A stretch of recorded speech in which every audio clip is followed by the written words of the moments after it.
Cool. Okay. Hi. Welcome to Grim Year Wednesdays, a quiet year Rumble Pack and Grimalkin Records collaboration raising money for Virginia Anti-Violence Project, which addresses and combats violence in the LGBTQ community here in Richmond. Oh, I guess across Virginia too, statewide.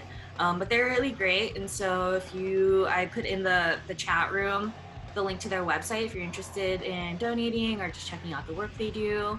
But my name's Judy, and today we're here with Mitchie from Gift from God and from Listless, and Devin from Maneka, amongst many other bands. I guess both of you have been in many bands.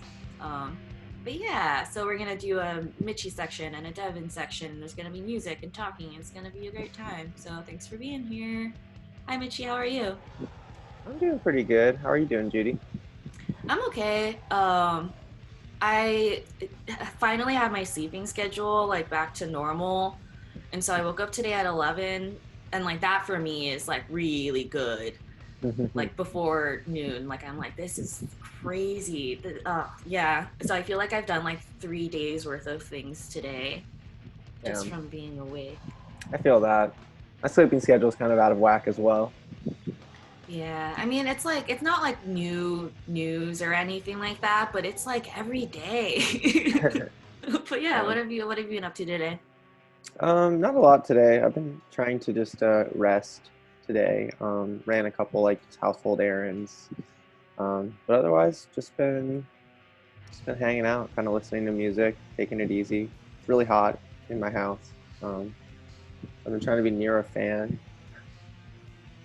But yeah, I've had a very, very chilled out day so far. Hmm. Yeah. What's the kind of stuff that you do that like what is private Mitchie like? Hmm. Wow, I'm kind of boring. I mean, I like to lay around. I like to listen to records and play with my keyboard and shit like that. I like to watch TV too. I like to smoke. Um, but yeah, I like to hang around at home. I like to draw and um, mess around with stuff like that. Um, I do like some printing stuff for fun sometimes when I have free time at home too. So Cool. Wait, what kind do of you mean like by printing? I do a lot of screen printing at home. And sometimes I do little like lino cut printing, like where yeah, you cut like linoleum blocks and make like stamps and stuff like that. Oh, But that's I so mostly do cool. screen printing. Yeah, yeah. I like the stamp cutting a lot too. It's really fun to like zone out and like kind of just like cut away at something a little bit. I don't know. Yeah, and it's like I've only seen friends do it, but I think it's interesting because it's like you're doing like the negative of it, right? Like you're like cutting Yeah, out what's not theoretically, I mean, I guess you could do it both ways, kind of. But yeah, yeah, you're like kind of cutting the negative space away. nice. Do you think that's been like mostly what your day to day has been like, as opposed to I'm trying to think because I introduced you as a member of like Gift from God and from Listless, but then you also are part of groups like Great Dismal and like Richmond Reproductive Freedom Project, um, amongst other things. Yeah. Yeah.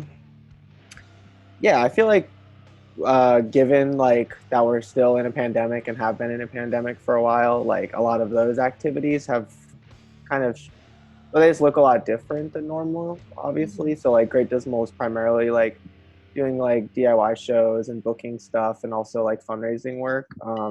So we did get to work with Richmond Reproductive Freedom Project during their fundraising season that ended, I guess, last month now. Um, but that was kind of interesting just because obviously like the normal way in which we fundraise, which is doing benefit shows and things like that, was kind of totally cut out of the mix. So we had an interesting time doing that, but really focused in on just like personally asking lots of folks that we knew and are like kind of affiliated with from over the years, just like people who have played the house or played like spaces around town for shows we booked and stuff, just like individually started hitting up each member, just being like, hey, like this is what we're about. And like, remember that time we booked you a show?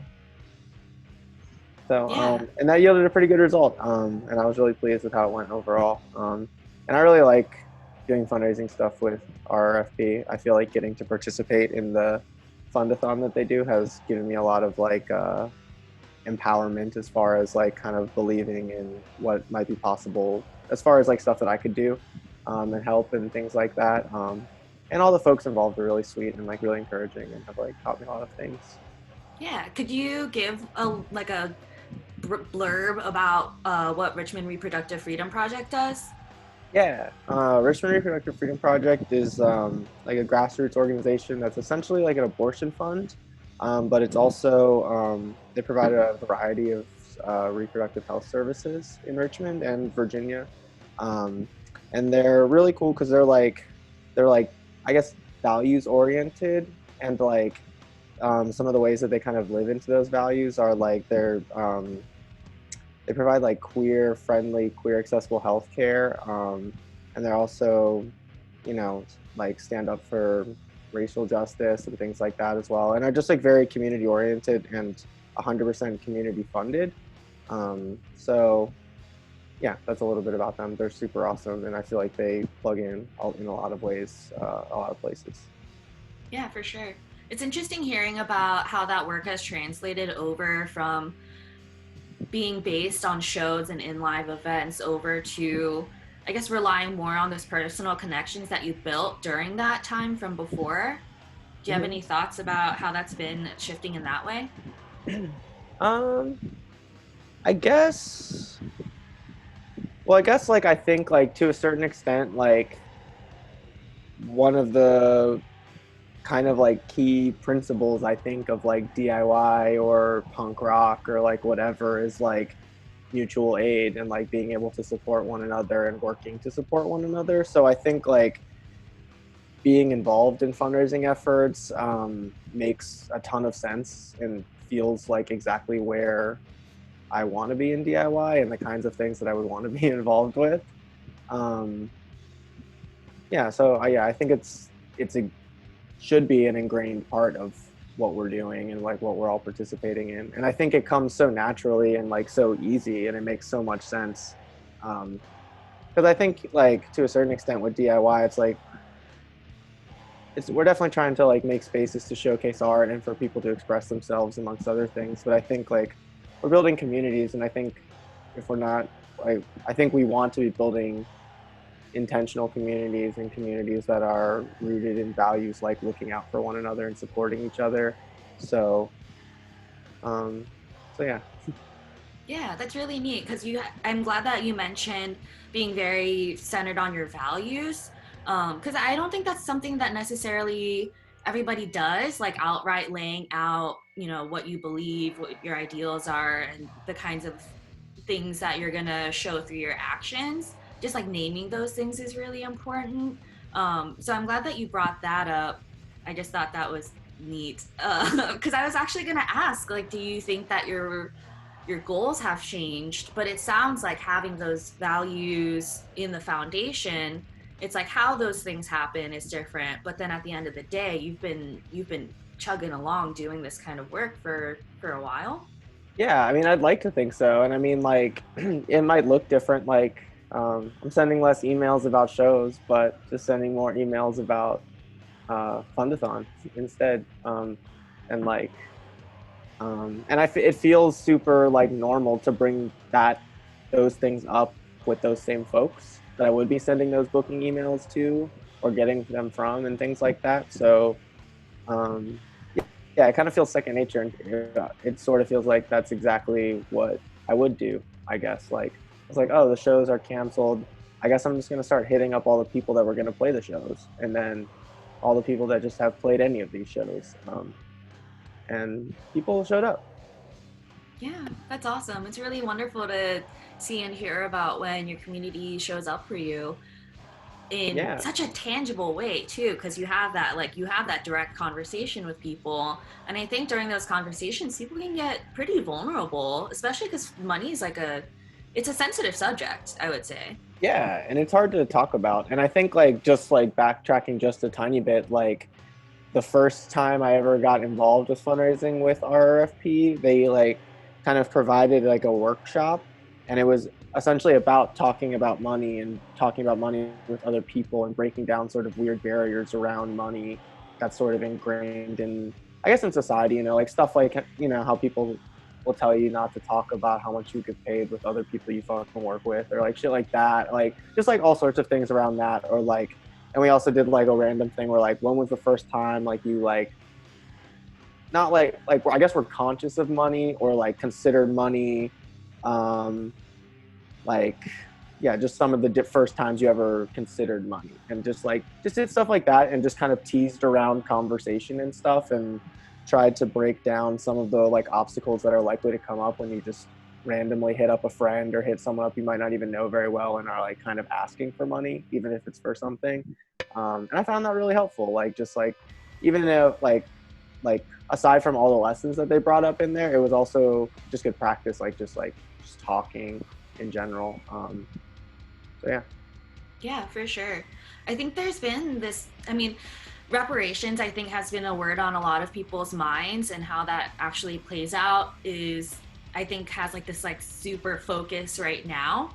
But then as Yeah. people are talking about like, yeah, give your money. If you don't have money, you know, do this. And I think people are really trying to assess their options right now and like really figure out, you know, because of things like privilege, like what do you really have? What do you really have to offer? And like dollar amounts, it's difficult, but I think that is part of that. I mean, that's something that I definitely struggle with too. So it's not like everybody's not put down and like shit on by capitalism, but like Yeah. part of pushing back on that is being able to like tackle that head on. I don't really have an answer or a question for that either. Yeah, but I mean, kind of feel like that makes me think about sort of like the idea of like just making other people fundraisers too. Like, you know, if you're looking for ways to support folks, maybe you don't have $20, but maybe you have $5 and three friends who have $5, like something like that, you know. Because I kind of feel like, at least with stuff with Great Dismal and kind of the general shift, at least that we've seen over the now, I guess, many years of booking shows, and the different ways the collective has kind of looked like, to become doing mostly to all benefit shows, it like hardly nothing needed to change, like because we do it kind of like percentage based, so like bands still get paid. Like all that needed to change was like two sentences in an email with bands to make sure where everyone's on the same page, and that was pretty much it. um yeah, and like maybe sometimes putting together extra events or something for a specific fundraising thing, but just like, you know, taking percentages out of the door for donating locally and stuff, it's super easy. um and I think it's like a really good and like potentially really tangible practice for a lot of people doing really kind of like small DIY kind of work, looking to make a dent or whatever. Because like, I don't know, like if you're doing shows all the time, or you and your friends are doing shows all the time, like $20 every night starts to add up pretty quick, or whatever. And like that sounds small, but Oh you and all yeah. your friends are doing it. It's like, and I feel like I've seen that a lot, like right now, like throughout the whole pandemic in our town, but probably in lots of towns. But I guess in Richmond specifically, I feel like the all the different ways so many people are showing up for each other with all different kinds of mutual aid work is really what's getting people through what's been going on. Definitely not really what's been offered to us by the state or anything. Um, so so I don't know. I think there's a lot of super amazing folks doing a lot of shit, and it just goes to show like that there's a lot of power in just like coordinating with each other, and turning, like, I don't know, everything can still be super fun too, and like fundraising is super fun. So Yeah, yeah, for sure. I feel like not having live events is a bummer, but at the same time, that doesn't mean life is over.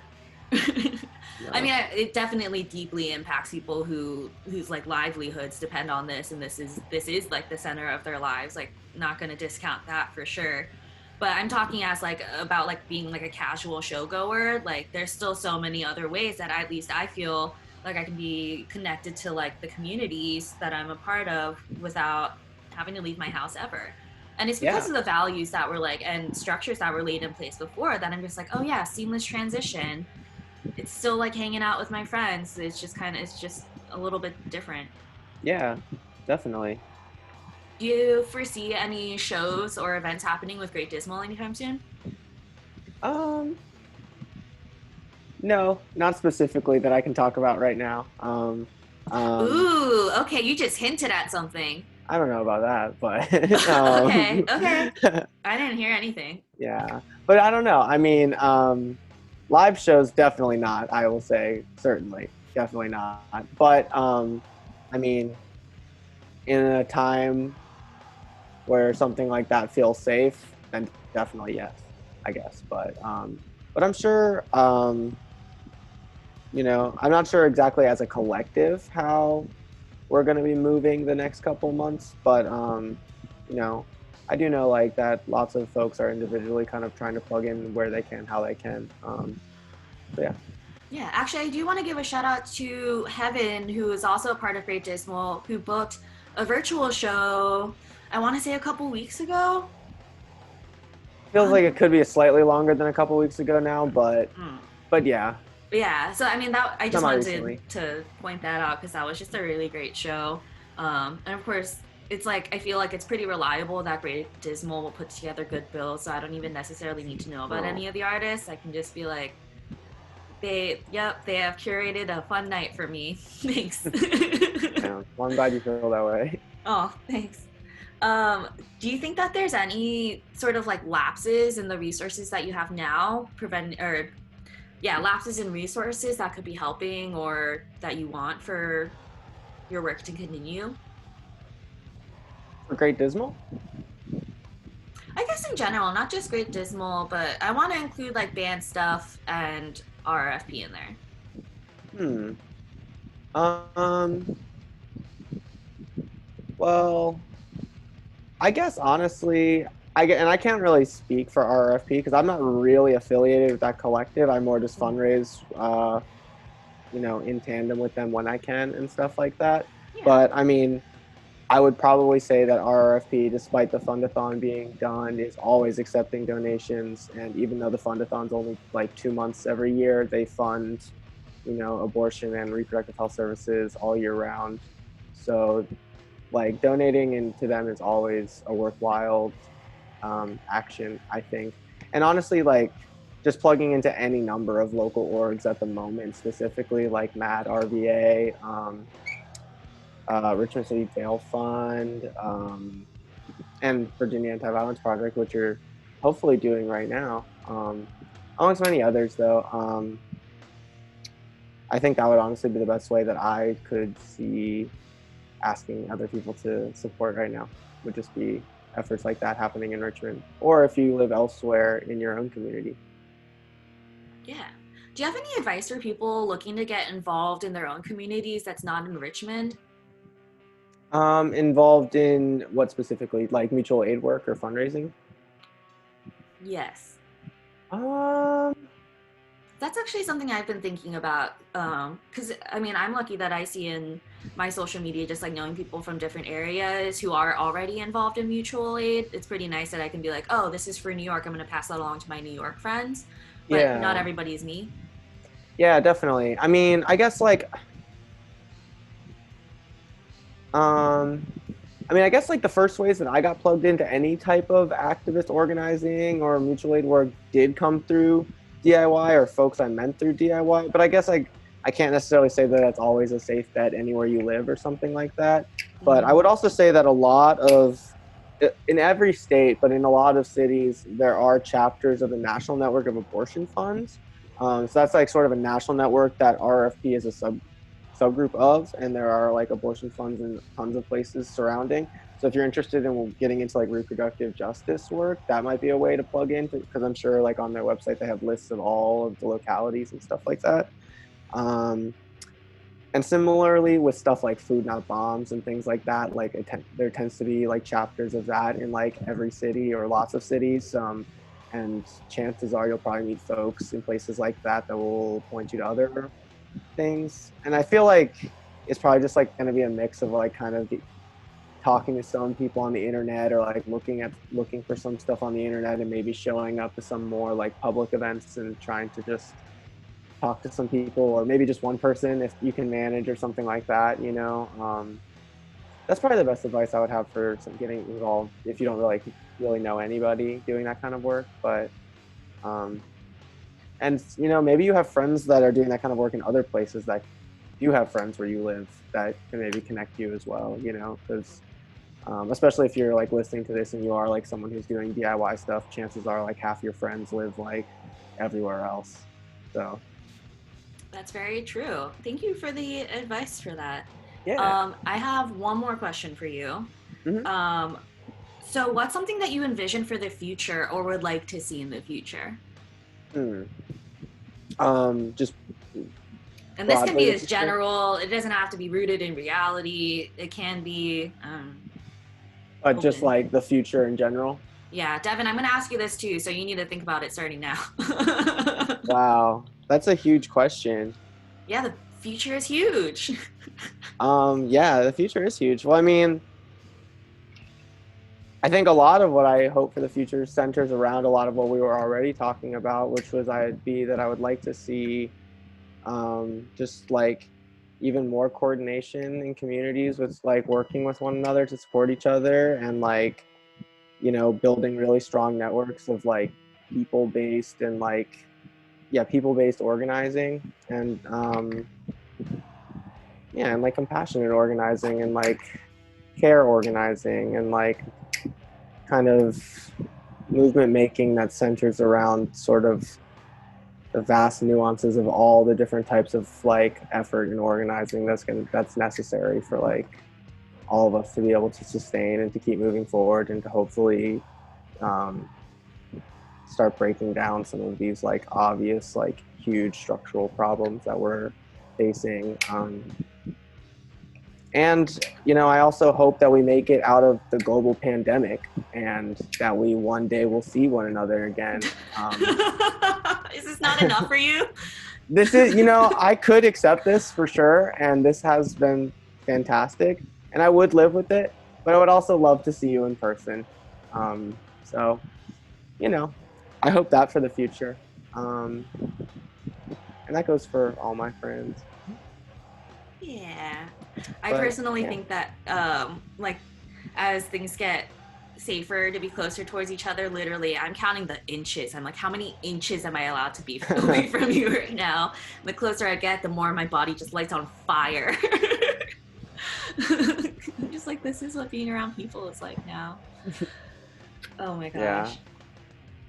Well, thank you for being on Grim Your Wednesdays. Yeah, thanks for having Um, me and thanks for doing this whole series. It's been cool. I've been enjoying like tuning in when I can and stuff and or listening to the recorded ones. It's been oh, fun. And it's been a thanks. nice way to see my friends. Yeah, for sure. I'm just trying to have a fun time. I'll make sure to add the different organizations that you mentioned because you actually listed off a bunch of really great ones in Virginia. But I'm glad that you mentioned like the national networks for these things too. So I'll make sure to get the links for those and make sure that that's accompanying the video that'll be posted soon. Cool. Yeah, thank Right you, on. Mitchie. Thank you. Cool. So, just as a brief transition, casual, my name's Judy, and this is Grim Your Wednesdays. We're raising money for Virginia Anti-Violence Project, who tackles violence in the LGBTQ community here in Richmond and also just the entire state of Virginia. So, they do a lot of great work. They're still doing a lot of great work. This is my rat. I'm sorry. She's very finicky. I'm trying to like put her away. Um, but yeah, okay, cool. So that was Mitchie from Gift from God and Listless. And now we're about to have Devin from Maneka, as well as a slew of other bands in the indie rock persuasion. Cool. Thanks, Judy, for having me. Um, it's really hard to get used to doing these shows, but I've known Judy for a little bit now, so I really wanted to be a part of this. Um, so, like they said, I am Devin from Monica. Woo!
shitty documentary that everyone watched.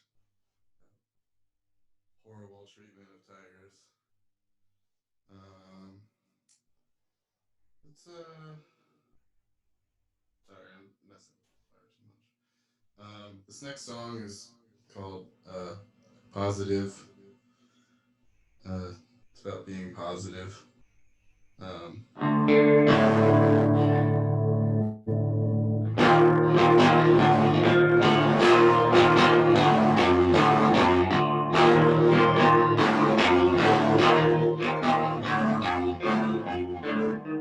Stop thinking nothing you will shine bright like gold. When you are welcome, stop tripping you are the very of the cosmos.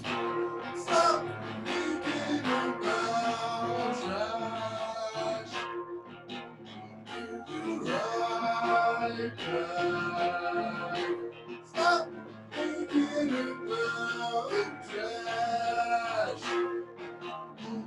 You right back.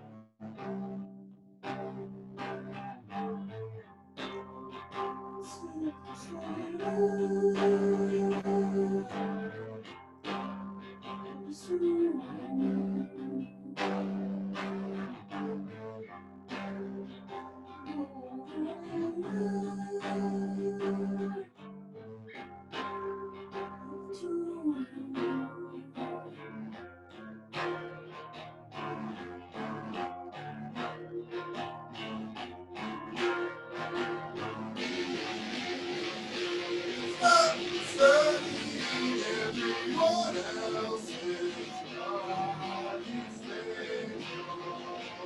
Happy birthday.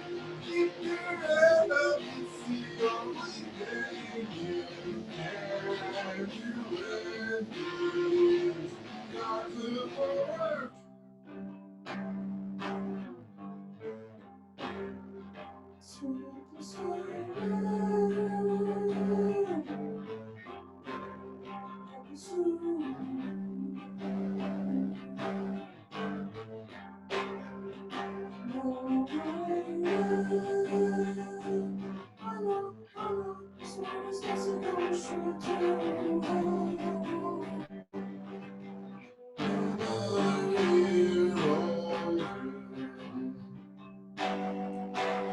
Another day sober. Another year older. Another day sober.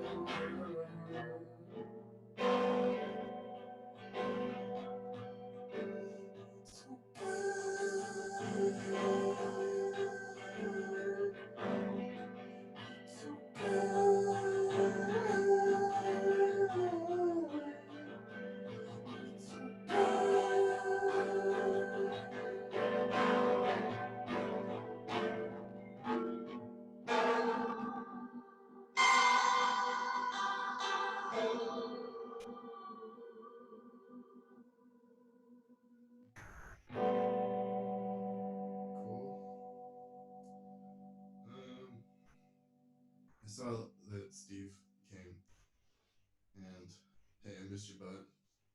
So I wasn't gonna play the song. I haven't played it in a while, but this one goes out to you.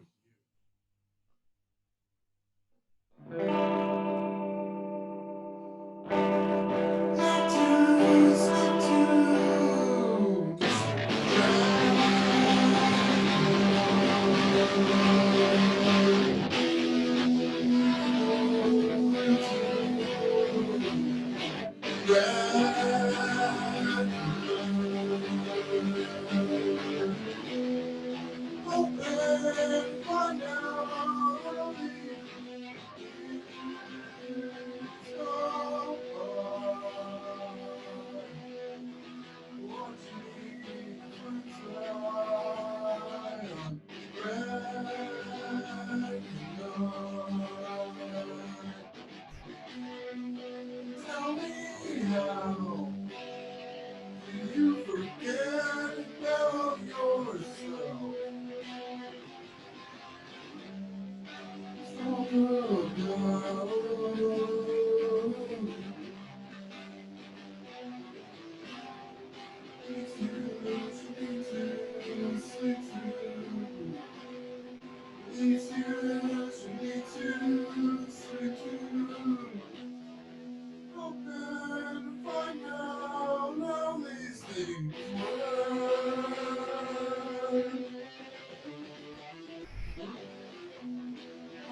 Thank God, thank God, thank God. And so long since I played that song. It's kind of fun. I'll have to teach my new bandmates how to play that one. Um, you're gonna get really tired of a song, and you hope it dies. Yeah.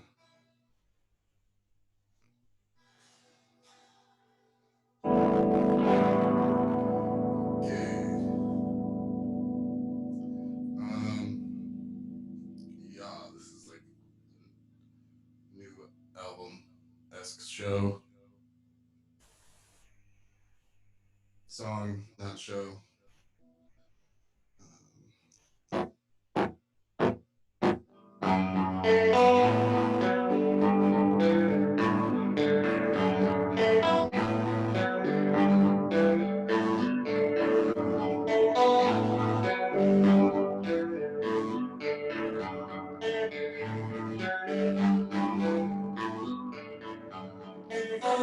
Unaware at the same time, always on the side ahead. I am wondering where when you drop me.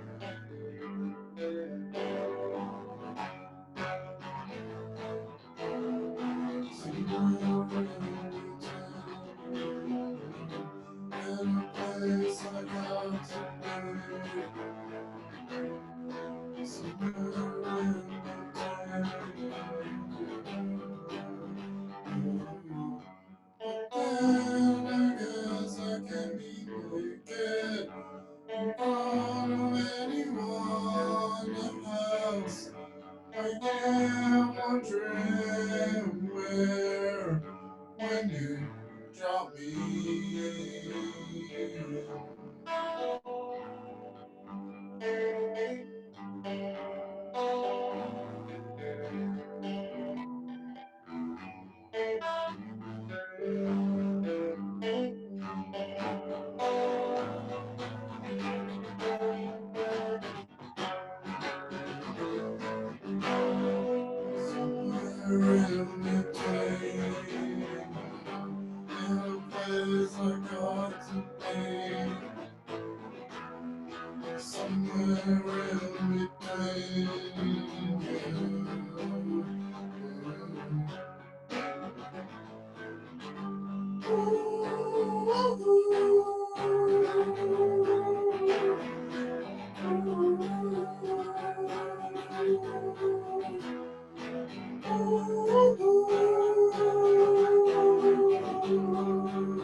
This place I am is all I am.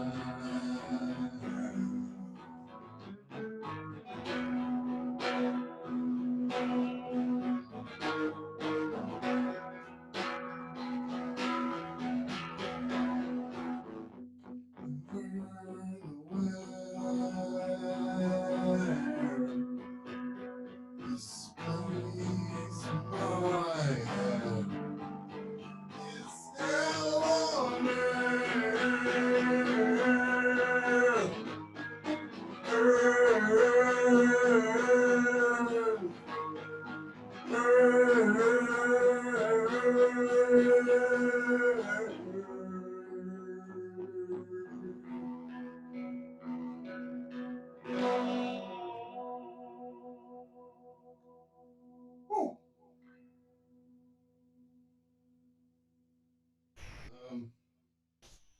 I don't know. I might just play like one more. This probably. Thumbs up. Yes. Okay. This one's called Molly. Um, it's a closer.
pay for in this white world?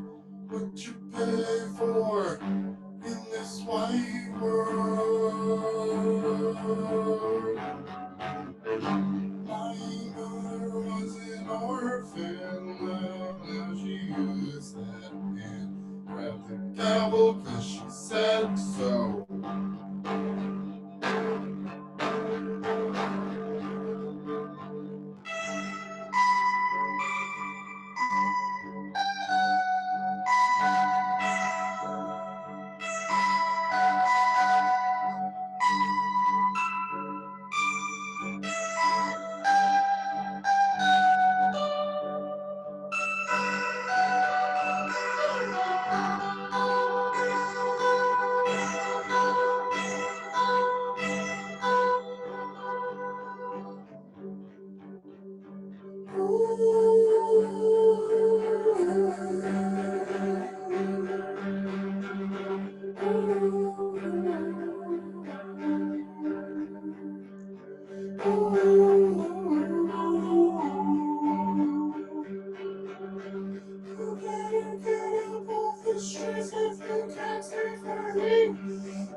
Hello.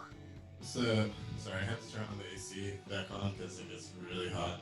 No, it's fine. For a second, I thought you were just gonna walk out. No. It's just like I live on a 4th floor walk up, and it just gets hot really fast here in Brooklyn. So. Yeah. Isn't it like the city buildings or something? Hmm? Isn't it like city buildings make it stay hotter or something like that? Well, there's no central air ever. Oh. I don't know how that kind of stuff I mean, works. that's most of it. Oh, okay. Yeah, it's all in window kind of things, and it's just the heat rises. It's kind of weird, like when you're walking up the stairs, for instance, because there is no elevator in my building, and like the 3rd floor is like it's all right, and then the second you cross this like threshold of like the 4th floor where I live, Yeah. it just turns into like like Steve said, like a pizza oven. I really don't know what it is. I'm no scientist, but yeah, I don't know if you can tell, but I'm just like sweating bullets right now. Oh no, that's fine. I mean, yeah, it's fine. I think it's summertime, so yeah. I'm feeling really bold and having my AC up. So Oh yeah. yeah, I mean, I'm lucky that I have centralized air, but at the same time, I feel like it's like there's like the numbers to hit. Like it's like the most you can hit, or like the highest degree that you could be without like being too luxurious. You know, it's like Sure. how chilled do I really need to be? Yeah, is today like a 73 day? Or is Same with the heat though. Just chill on 75. You're not feeling too. Yeah, I mean, same goes with the heat though, because it's like, are you like make it hotter, wear less, wear more sweaters and blankets, but keep it colder? Yeah. Yeah, well, I don't really know. I haven't found a good answer, and actually, my room like really shouldn't exist here. There's like a wall that someone just built, and Yeah, everyone builds walls. Well, yeah, it's just like his room wasn't a room. It was just like the Oh. kitchen, and so the only window there really is the kitchen window. So the in-window unit has to kind of like travel across the whole room before it even gets to me in here. So Oh. I have Oh. this whole system of like cracking the door, so enough so that the air comes in, but not enough so that my crazy cat will like jump on me in the middle of the night. And so yeah, it's a little bit of a thing, but I think I worked out a decent enough thing, you know. I don't My know. thoughts and prayers are with you. Yeah. See, he's over there right now taking a nap. This Oh, is when nice. he just sleeps during the day, and at night he's like a terror, you know. Do you think that your cat knows about anything that's going on right now? Nope. And he doesn't care. I teach lessons in here, and he just like, if it's time to eat, he's just like, let's do it right now. You know, little little kid is in there like, what's going on? You know? I'm like, yeah, I don't know. He's a good boy though. You know, gotta love him. I guess. I'm just not very much of a cat person, so I'm like, that's cool. For sure. Yeah, I mean, it's not for everyone really. He's like, I feel like everyone who meets, like, he's very social. He's very social. His name is Otis. He's a very social cat. So like, he's kind of like, he becomes better friends with all my friends than they are with me or some whatever, you know. Mm. So and like whenever I post pictures of him on the internet, he gets like way more likes than like any of my shows do. I mean, And I know that's what I'm in it for. yeah, I'm not even a big cat person, but still. like Like, and then unlike at the same time for something from you. yeah, The zero sum game. yeah. I don't know. Oh my gosh. Well, you brought up teaching. Actually, would you want to talk a little bit about? Can we talk about that actually? Because I'm curious. Sure. Yeah. Because I Yeah, asked you, I think not. Oh, sorry. Continue. yeah. I teach at the School of Rock. Probably a bunch of bands that people know. Also work there, which is like makes it a lot easier because they're like friends everywhere. And then you see people at shows, and you're just like, yeah. But yeah, it's a lot of little ones. We have this thing called Rock 101, which is like the youngest possible kid that comes in, and they get in there Like and a they just baby. no, that would be awesome. We got babies. We got babies in there playing ACDC. Like that would be the day. Yeah. How young are we talking though? Because you said as young. Are we talking like Like, 3? well, they don't allow younger than like 7. I think 7 is Okay. really pushing it Okay. because their hands are so small. Oh my god, their bodies are so tiny. Yeah, so like at that age, we focus on just like getting you out there and playing. Even if you're just like hitting one string over and over again, just like whatever you can do. And it's about like it's a performance-based school, so it's like what that Jack Black movie was based on. Wait, that's real? Yeah, um, but yeah, it's not our school, but there's like they're all over the country. But like, yeah, the person who founded it, who I guess founded it in Philly or something. I don't really know the story, but anyway, yeah, that movie was based on a true story. But yeah, it's just kind of about this person. School of Rock is the greatest movie of all time. I'm like really in shock right now. I knew School of Rock was a thing. I knew the movie was a thing, but I didn't realize it was. Yeah, they have one in Silver Spring. I don't know if you remember passing by that ever, if you were in the area. But there's one in downtown Silver Spring also. Oh, cool. But yeah, it's cool. It's basically just to get kids playing and like build their confidence for playing. So you get people that like can't really do anything, but the goal is to get them out there to do a performance at the end, but not make it the worst thing of their lives. So that's kind of a balance because some of them really don't want to be there, and then some of them like, you know what I mean. So it's a lot of push pull. Some of it's like the parents have like you know, a big idea about, you know, what the kids should be, and they're like too young, obviously, to have any idea like their own, you know. And like Steve. She's laughing at it too. Yeah. No, No, really. that would actually be really perfect. I mean, they kind of look alike, but only when they do certain things. I don't know. Steve, I think you would do a better job than Jack Black would any day. All right. That's from the heart. That's not meant to be like an insult. Like, wow, you look like Jack Black. You know, like I'm not trying to be mean. But yeah, you know, I've had some success stories with the kids, and it's really awesome when you go to the performance at the end and you see like the kid who's been like struggling all, you know, semester or quarter or whatever you want to call it, and then they get out there and they actually like listen to you and they like did it. I'm like, wow, I have some skills in communication after all, you know, because immediately if the lesson's not going well, I think that there's something wrong with me, and like, oh man, what am I doing? I don't want to learn from me, like, you know. But then I've had other times where like I don't like to tell them about my band and stuff, and just because I want to keep that private, unless, you know, in case I'm like talking about weed or something online, or, you know, I don't know. I don't know what that is. Weed or Yeah. the internet? Yeah.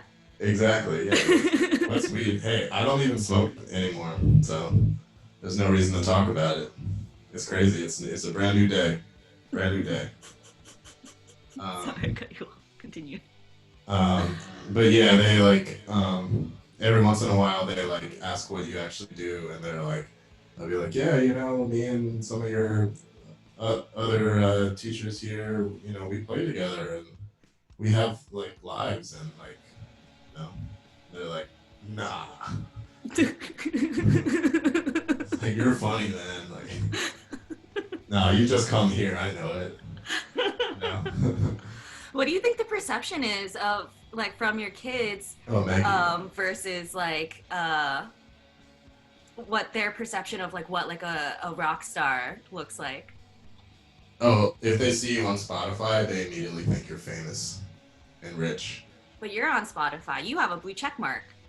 Anyone can, like, but that costs like $20. Like, anyone can really do it, but to them, that's like what DC 101 was back in the day to them. They're like, you're on the radio, or you're on Spotify, whoa. And so yeah, I've had kids like be like, I didn't know you were famous, man. You know, and I'm like, I'm not. I'm, you know, I ride the subway just like everybody else, you know. And nobody runs up to me, and you know, it's like, but yeah, they a lot of them like don't really listen to rock either, which is like a major change that a lot of people who play this type of music try to kind of like live in ignorance of. Like, I had a full lesson with a kid. You know, it's like 13-year-old black kid, and Juice WRLD just died, and he was just like so sad and like bummed out, and I was like, oh man, I don't feel like playing guitar now. Let's just talk.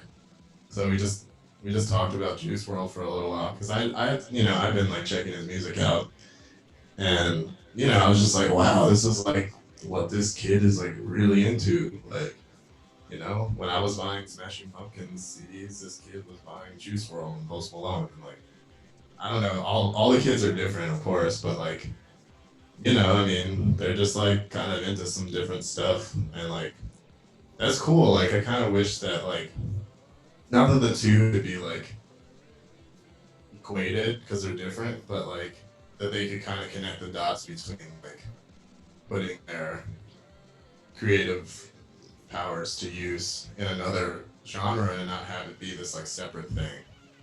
So that like school, it doesn't have to be like I go to School of Rock and learn like crappy old people songs, and then I go home and like jam out to like, you know, my favorite like SoundCloud rapper. Like, why do they have to be like different skills? They're like same, really. Like, you're just expressing yourself or whatever. And honestly, you could do more if you have a laptop, or your friend has a laptop or whatever. You know, you can do more than if you have a guitar.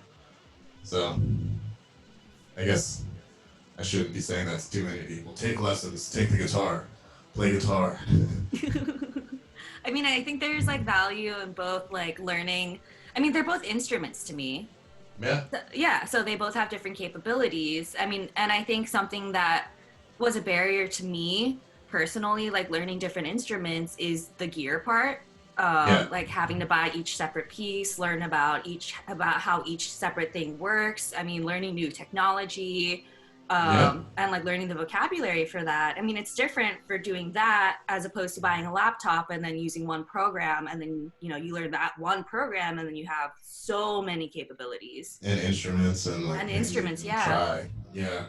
Yeah. Also, like, I mean, that's another barrier I hope that isn't a thing one day. I don't know how many times I've walked into like a Guitar Center in Rockville, and they just assume that like I play bass or something, and I'm just like, or that I don't know what I'm doing. That's been happening to me like since long before I knew what I was doing, and like usually if I wasn't in there with like, my white friends or like, you know, like my dad or something like that, they would just like see me as like, oh, let me try to like jack up the prices on this kid who doesn't know anything about anything. I'm like, no, actually, like, I want to try that guitar. I don't know whether I want to buy it yet, but just set it up. But that barrier, I've heard like a lot of people kind of have to battle through the imposter syndrome of like getting up on stage, and like the gear bros who honestly don't do anything anyway. That's why they act like that, and they're just like, yeah, you haven't tried a cable until you've tried this instrument cable. What are you doing? And it's like, yo, man, shut up. Just like, tell me the damn thing. Like, get out of my face. But they exist and they suck. I just like, yeah, I don't know. Anyway.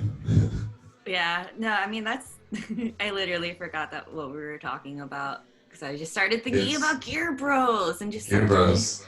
Different experiences. Oh, wait, yeah, we were talking about like teaching and like laptops are instruments with like a bunch of instruments inside. Yeah, for sure. Oh, actually, I was actually going to bring up something that you brought up before, was that like the kinds of music that kids are listening to nowadays is like a lot different, than stuff that I was listening to when I was growing up and when you were growing up. And like popular music changes with genre over time. I think like the most accessible stuff, for example, like right now, it's like this, like we hear like the same like radio pop, like that has its characteristics, but then like a handful of years ago, it was more like Lady Gaga, like club pop. And like before that, it's like boy bands and like Britney Spears and, like that kind of, and I'm talking about like pop music. Pop. Yeah. And not even going into like punk and like, popular punk and, stuff like that. So it's interesting hearing like you having your background in music and your tastes and sensibilities, and then interacting with people who have like a completely different base knowledge of what is like the norm and what is popular and good. Yeah. I mean, to me, it's kind of like, really like, I don't enjoy, especially when I hear like industry folks be like, oh, nobody listens to like that anymore. Like nobody does that, or it's just like impossible to sell. And I hate thinking about art like that. Like, how are we gonna sell it to people? But I've had these conversations with everyone from family members to like industry professionals, trying to tell like me like what people like. Whereas like when you tour around the country, like you have this kind of tangible sorts of people that are like reacting to like, this visceral music, and it's like, well, they're a lot younger than me and they still like it. And sometimes you'd be surprised when I show like a 9-year-old, Nirvana or something, and that Nirvana goes over really well with the kids. Like, not gonna lie, like that hasn't changed much. and it's mad weird. I have at least a few. This kid that I suggested Black Sabbath to him, and he was like, "Oh, I love that band," and he like really did. And he's like maybe 8 or 9. He's a little kid, like, you know what I mean. And I guess it's just something his parents played sometimes. And we learned Iron Man, and he was like, you know, happy as fuck. So like I think it's important to realize that there are certain things that like we'll never let go of, but we also have to be willing to make space for the new stuff too. It's not all like, I do hear a lot of the jaded punks being like, nobody listens to anything good anymore. That's something I can't take. Just like, dude, nobody wants to listen to like Pavement anymore. Like, I'm sorry, like, just turn it off. It's okay. It's fine, Like, and like stuff changes and it's okay, but it doesn't mean that all the other stuff is gone too. There's space for both. It doesn't have to be this like binary of new and old. It's like it can always be appreciated. Like, I didn't even know much about the Beatles or Led Zeppelin until I got to college, and I really liked it, but I got to listen to it with fresh ears. I didn't have it like spoon fed to me about my parents or anything.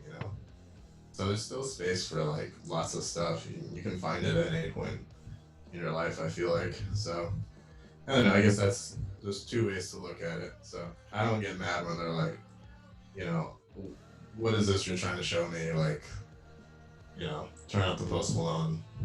Like, I don't know. I'm not a big fan, but just let it be.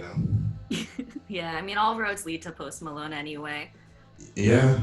Yeah, I mean, all of the Nirvana, so get that Nirvana cover set. I still haven't watched that yet, but Oh my gosh, that's adorable though. That's really sweet. I mean, it's nice to I mean, I know I took music lessons growing up, but I definitely don't have the same attitude towards it as I do now, as I did when I actually had, like teachers and people to like encourage me. But there's still stuff that stuck with me till now that I'm like, oh, I'm so glad that they drilled that into my head because now I'm like, yeah, now I have those skills. Yeah. I mean, and like, where would I be without those people to literally well, I was gonna say to hold my hand, but I was gonna say to slap my hand because, like, when you're playing piano and your hands, like, no, they slap your hands. Yeah, yeah, Well, it's like super fun. I'm like, you're a stranger.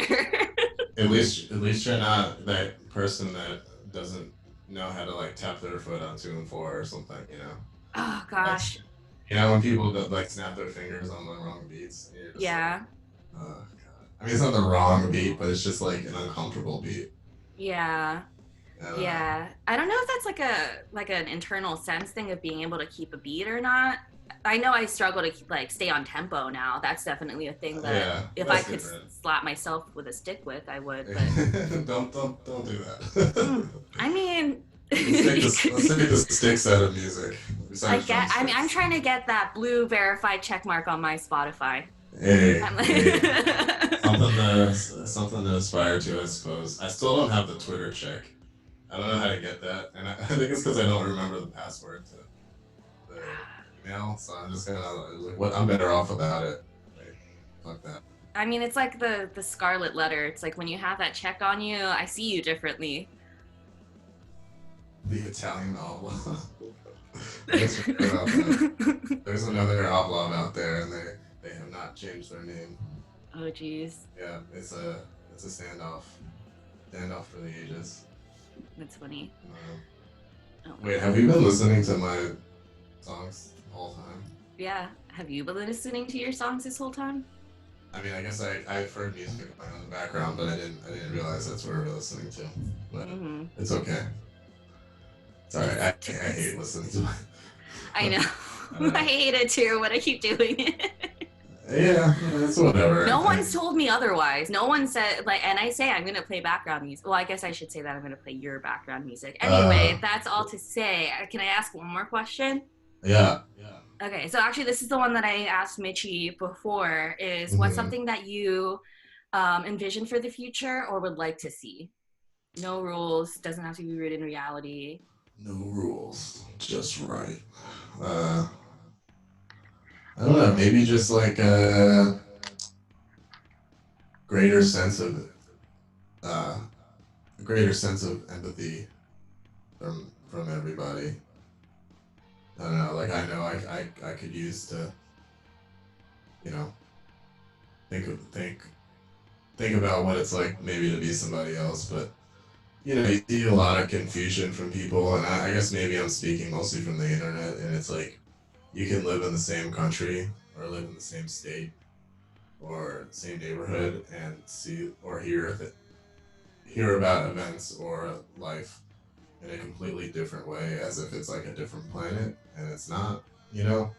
And I think that that comes from this understanding that like people are so separate and different, and like there's no understanding their planet or wherever they're coming from. And in some cases, yeah, the people are fucking gone, but finding some way, at least for myself, even if it's not reciprocated, to have compassion still, even when it's like, you know, eats away at me. I don't know, hopefully not too much. But yeah, Yeah, I that's, mean, that's real. yeah, I don't know.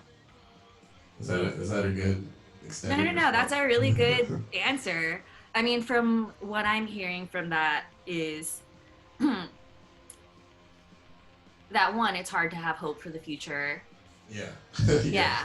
But also having, I don't know, it's like it's a skill to be able to have hope. I Yeah, think. and to still like believe in people Yeah. that are seem so deranged or misguided. You know what I mean? Yeah. Yeah. I mean, there's Uh, like every reason in the book not to trust people or want to engage or, have yeah. any sort of kindness with other people. Yeah, Mhm. it's not easy. I don't really have an answer for like where does that all come from. I Yeah. mean, I don't have one answer, I guess, because there's so much out there about, about Yeah. how to be inspired and, having Yeah. faith and all that kind of good Or stuff. have patience, any patience with Patience. stuff. You know, that's it's trying, very trying. Yeah. But Yeah. IDK. But yeah. I don't know. Yeah. Thanks for having me. This was really fun. I Yeah. actually No, thanks haven't for being played on in here. a little bit, so it was kind of nice to actually just let go a little bit and just play. So Yeah. I'm glad you could play and then I'm glad you played, ran out, but I'm especially glad that you came back. yeah, yeah. What would this have been like if I had just left? It was so funny though. Yeah. I like text you or like message you or something and just no response. Who is this motherfucker? I'm not doing it. Not doing it. You missed it anyway, you bum. Yeah, you messed up. Anyway, Yeah. but yeah, just to close out. Oh, do you have any like last? I was gonna say last word. Anything to add, or that just you want anybody here to know about? Because mind you, this is gonna be recorded. So if anybody else, if you have anything. No, I think I said enough today. You know, um, please donate if you haven't already. Or you know, do what you can. Other than that, thanks for having me. Yeah, thanks for being here. I'm just going to close out by saying that my name is Judy. This is Grim Year Wednesdays, hosted by Quiet Year Records, Grimalkin Records, and Rumble Pack. Everybody who is a guest on the show gets paid, by the way. But Virginia Anti-Violence Project, Richmond Reproductive Freedom Project, National Abortion Funds. Those are 3 places that I named in the chat room. If you're so able to donate, educate yourself, get involved, to whatever capacity. But like Devin said, having compassion from ourselves and with each other, it's not easy. But I'm glad that we're here right now with each other. So thank you so much.